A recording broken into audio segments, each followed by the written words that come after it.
Si dijiste Antigua Guatemala, acertaste con la respuesta correcta. Hoy en día es conocida como la ciudad colonial. Acompáñame a descubrir por qué recibe este nombre y qué sucedió en la época de la colonia en Guatemala. Exacto, es Antigua Guatemala. Hoy en día se conoce como la ciudad colonial. Esto debido a que durante la época en la que surgió su construcción fue llamada la colonia y es el tema del que vamos a platicar el día de hoy. Yo te quiero narrar la historia de lo que sucedió en la colonia y para eso te voy a mostrar un libro que he escrito para ti.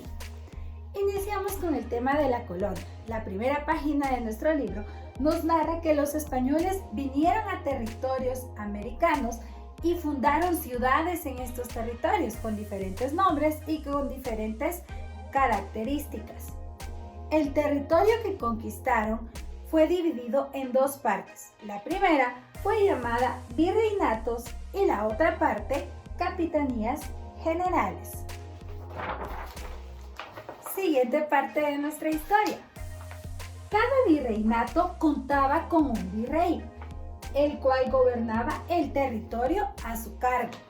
Un virrey era como el presidente, el máximo gobernante de un virreinato. Representaba al rey de España en territorios americanos. Utilizaba las mismas normas y trataba de seguir las instrucciones que el rey de España le emitía para gobernar el territorio a su cargo. El virreinato de Nueva España ocupaba Centroamérica y la parte española de Norteamérica.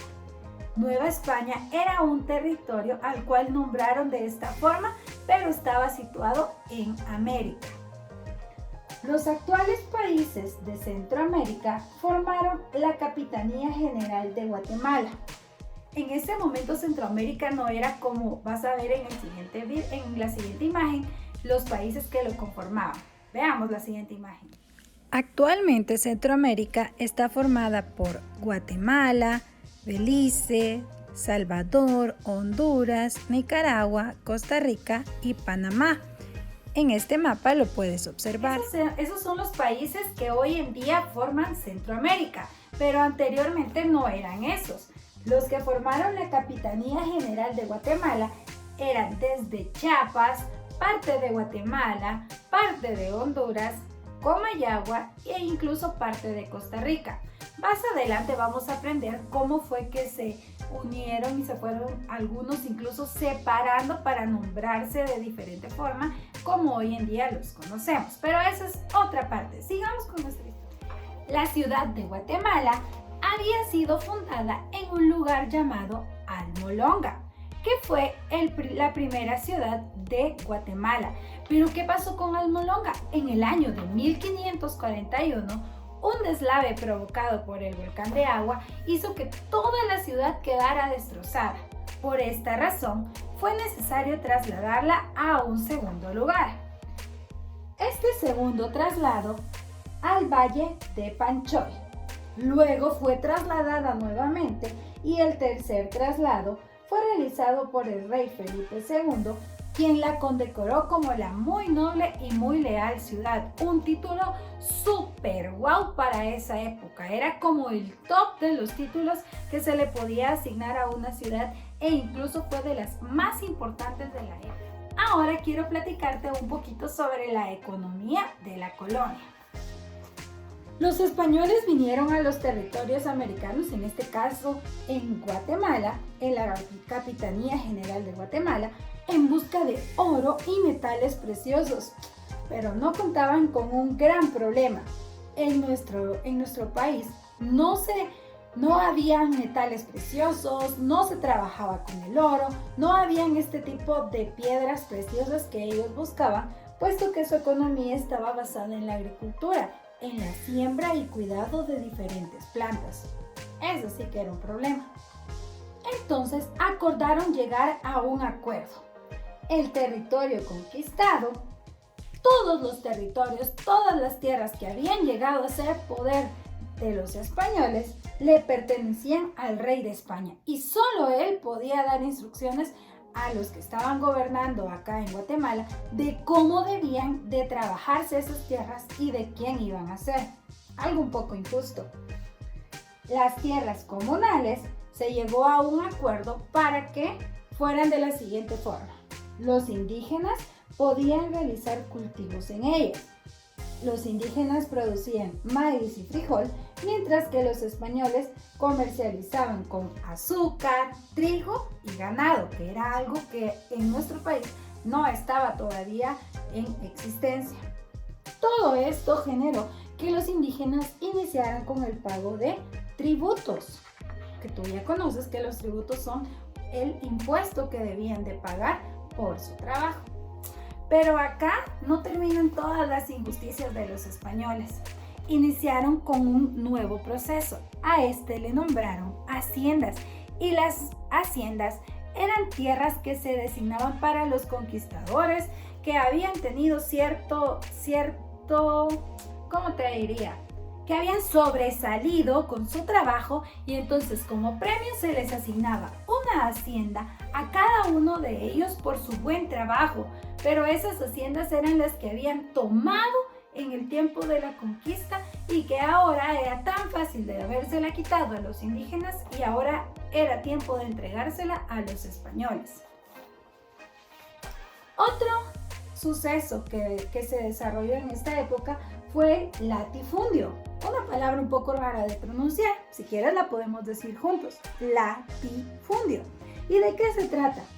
Pocas personas poseen la mayoría de tierras. En este caso, los españoles eran pocos y ellos tenían grandes cantidades de tierras bajo su poder. Seguimos con parte de la historia que tal vez no es un poco justa en cuanto a los indígenas, pero vamos a ver que también existieron ciertas formas de explotación. Si las resumimos, se dividían en dos partes. La primera de ellas era el repartimiento. El repartimiento era toda la mano de obra indígena por tiempo determinado.